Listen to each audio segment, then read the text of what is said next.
ಬಾಲಿಗಂಗ stage ಹತ್ರನೂ ಕೂರ್ಸಿ.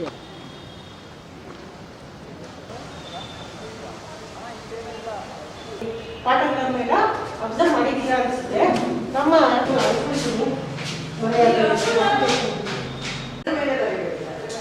ತುಂಬಾ ಚೆನ್ನಾಗಿ ಮಾಡಿದ್ರು.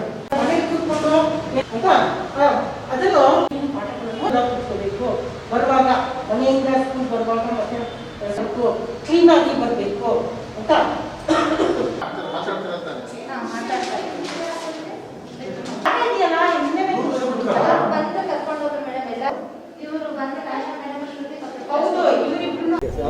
ಮಕ್ಕಳು ಪ್ರತಿಕ್ರಿಯೆ ತುಂಬ ಚೆನ್ನಾಗಿದೆ. ಎಲ್ಲ ಮಕ್ಕಳು ಬಹುತೇಕ ಯಾರು ಚಾಚು ತಪ್ಪದೆ ಪ್ರಮಾಣ ಪತ್ರದೊಡನೆ, ಪೋಷಕರ ಪ್ರಮಾಣ ಪತ್ರದೊಡನೆ ಅವರು ನಮ್ಮ ಕಾಲೇಜಿಗೆ ಹಾಜರಾಗಿದ್ದಾರೆ. ಮುಂಜಾಗ್ರತಾ ನಾವು ಸ್ಯಾನಿಟೈಸ್ ಮಾಡಿದ್ವಿ, ಟೆಂಪ್ರೇಚರ್ ಥರ್ಮಲ್ ಚೆಕ್ ಮಾಡಿದ್ವಿ, ಮತ್ತು ಡಿಸ್ಟೆನ್ಸ್ ಮೇಂಟೈನ್ ಮಾಡ್ಕೊಂಡು ಎಲ್ಲರನ್ನೂ ಸಾಲ್ಗೆ ಕ್ಯೂನಲ್ಲಿ ಒಳಗಡೆ ಪ್ರತಿ ರೂಮ್ಗೆ 15ರಂತೆ ಕೂರಿಸಿದ್ದೀವಿ. ಈಗ ನಾಳೆಯಿಂದ ಅವ್ರ ಸಂಖ್ಯೆ ಇನ್ನೂ ಜಾಸ್ತಿ ಆದರೆ ನಮ್ಮಲ್ಲಿ ದೊಡ್ಡದಿದೆ ರೂಮ್ಗಳು, ಒಂದು 20-25 ಕೂರಿಸ್ಲಿಕ್ಕೆ ವ್ಯವಸ್ಥೆ ಮಾಡ್ಕೋತಾ ಹೋಗ್ತೀವಿ.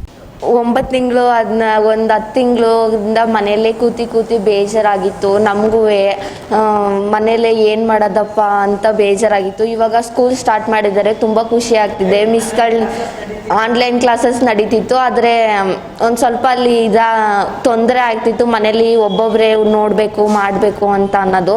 ಈಗ ಸ್ಕೂಲಿಗೆ ಬಂದಿದೆ, ಎಲ್ಲ ಜೊತೆ ಫ್ರೆಂಡ್ಸ್ ಜೊತೆ ಓದೋಕ್ಕೆ ನಮಗೂ ಖುಷಿ ಆಗುತ್ತೆ. ಬರುವಾಗ ಸ್ಕೂಲಿಂದ ಬರುವಾಗ ಸ್ಯಾನಿಟೈಸ್ ಮಾಡಿದ್ರು, 5 ಅಡಿ ಅಂತರ ಕಾಯ್ದುಕೊಂಡ್ವಿ, ಸ್ಯಾನಿಟೈಸ್ ಮಾಡಿದ್ರು.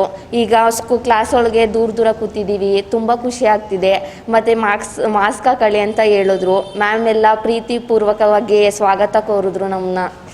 ಈ ಕರೋನಾ ಒಂದು ಕಟ್ಟದಿಂದಾಗಿ ನಾವು ಹೆಚ್ಚು ಕಡಿಮೆ ಮಾರ್ಚಿಂದನೂ ಕೂಡ ತರಗತಿಗಳು ನೇರವಾಗಿ ನಮಗೆ ಮಕ್ಕಳು ಸಿಕ್ಕಿರಲಿಲ್ಲ. ಆನ್ಲೈನಲ್ಲಿ ಸಾಕಷ್ಟು ತರಗತಿಗಳು ನಡೆದಿದೆ.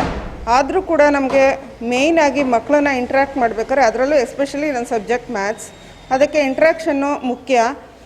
ಎಷ್ಟೇ ನಾವು ಆನ್ಲೈನಲ್ಲಿ ಹೇಳಿಕೊಟ್ರು ಮಕ್ಕಳು ನೇರವಾಗಿ ಕಲಿತಷ್ಟು ಚೆನ್ನಾಗಂತೂ ಖಂಡಿತ ಆಗೋದಿಲ್ಲ.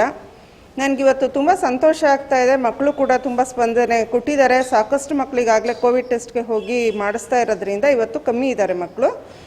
ಎಲ್ಲ ಮಕ್ಕಳು ಸೋಮವಾರದಿಂದ ಖಂಡಿತ ಹಾಜರಾಗ್ತಾ ಇದ್ದಾರೆ. ತುಂಬ ಎಲ್ರಿಗೂ ಕೂಡ ಸಂತೋಷ ಆಗಿದೆ. ಅರೆ ಕೋವಿಡ್ ಇದರಿಂದಾಗಿ ಮಕ್ಕಳು ಬರಬೇಕು ಇನ್ನೂ. ಹಾಗೆ ಮಕ್ಕಳಿಗೆ ಬರಲಿಕ್ಕೆ ನಮಗೆ ಈ ಒಂದು ಸಾರಿಗೆ ಸೌಲಭ್ಯಗಳು ಕೂಡ ಸೌಕರ್ಯಗಳು ಬೇಕು. ಪಾಸ್ಗಳು ಈಗ ಆಲ್ರೆಡಿ ಇನ್ನೂ ಆಗಿಲ್ಲ.